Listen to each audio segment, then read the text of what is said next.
All right. Hello again. Thank you so much for watching. Anyone from wherever you are, from around the world, I noticed we're getting some more views. Thank you so much for tuning in. Right here, what we've got is a very small slice of rare jungle fruit plant. Excuse me. Rare jungle fruit plants. Okay. I am in zone 7B in America. The weather is not ideal, okay? But I managed to grow these plants that are zone 10 and 11 using methods of heating throughout the winter. Excuse me, I need a drink of water, but we'll just keep it rolling. I did want to mention, if you're watching my videos, this is all just raw content and footage. I'm not editing yet. Maybe in the future, I'd experiment with some editing. I do want to do like some videos with the scientific name of each plant edited into shot when I show it. But yeah, that's for the future. I'm still building the channel. So yeah, thanks everyone for watching and tuning in. Today I wanted to bring you guys a very exciting update about my lemon drop mangosteen seedlings. They finally came up after 6 months of being planted as seeds. I'll show you the tray that they're planted in, and then the ones that I potted up and why I did it. So let's flip it around from my ugly mug to the plants. All right, let's go. All right, so here they are. Lemon drop mangosteen seedlings. Okay, I planted them together because they grew so close. You see how close they grew? That, I don't have confidence with this plant yet. If it was a Java de Cabo, I would separate them. But I don't want to separate them and risk damaging the roots. So I left them together, planted them in this pot, and here they are. These are ID'd and 100% lemon drop mangosteen superior variety from Flying Fox Fruits. My first one's in the tiny greenhouse, and I am excited, to say the least. Look at this. Terrible. My pot's got this algae on the top. It's it's probably because I need a new layer of soil, or I need to replace the soil, fertilize it, and balance it again. There's an imbalance there, and this thing looks like it's dying. It was just a little cutting from Eugenia paulista, but yeah. So I will do that.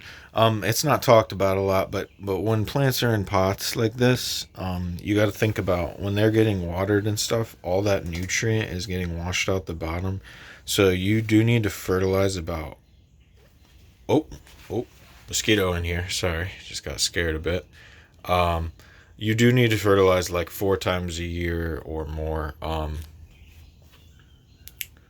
in order to keep it good. So yeah, we'll keep this video short today. I don't even have much more going on that's new that I can show you. Cleared out the greenhouse a little bit. Lots of new growth on this white Java de Cabo. Just loves it in this spot.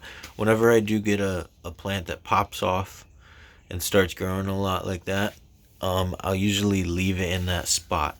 So that usually means, like, see, this one's not popping off like that. It doesn't love it like that.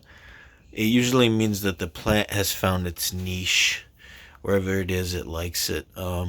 So, yeah, I moved a lot of stuff out of the greenhouse. I've got it cleared out in here a bit. Well, actually, I got it cleared out a lot.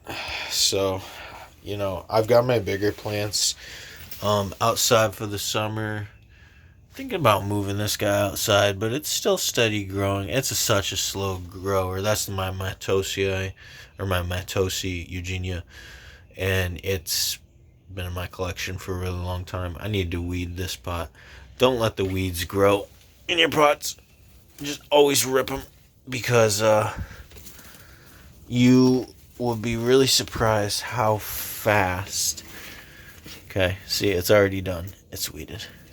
You'd be surprised how fast those weeds in there will take all the nutrition out of the pot. Like I was saying, the nutrition and everything will get washed right out of the bottom. You have to fertilize. One of the things about growing plants in pots is you have to fertilize. It's just one of the name of the game.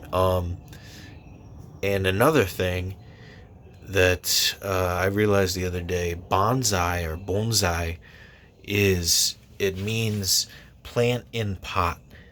So technically, these are all bonsais. Every single one of them, because these are all plants in pots. So here's another weed. See these pesky? You gotta take them up, because these are robbing the plants of the nutrition from that pot, and they're weeds, so they're gonna take that nutrition faster.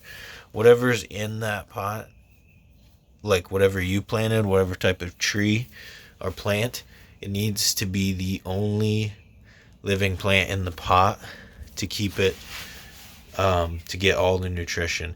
Now there are certain exceptions to that. That I will leave some of the weeds in. That would be like if a plant was struggling and I felt like it was coexisting with the weeds. There's certain exceptions to every rule, but as far as you need to worry about, that's what it is. So yeah, really quick update. Everything's looking great. The Paulistas are getting tall. They come to about my waist, so that's great. Hoping to get flowers. I'm gonna do an outside update soon. I got some really cool relatives in the Myrtaceae family, which is my favorite family of plants. The Myrtaceae family has over 200 different plants in it. These are in the Myrtaceae family. They're Eugenias, along with the Jaboticabas. So, yeah, I got guava, pineapple guava, which is in the Myrtaceae family, and it looks like a,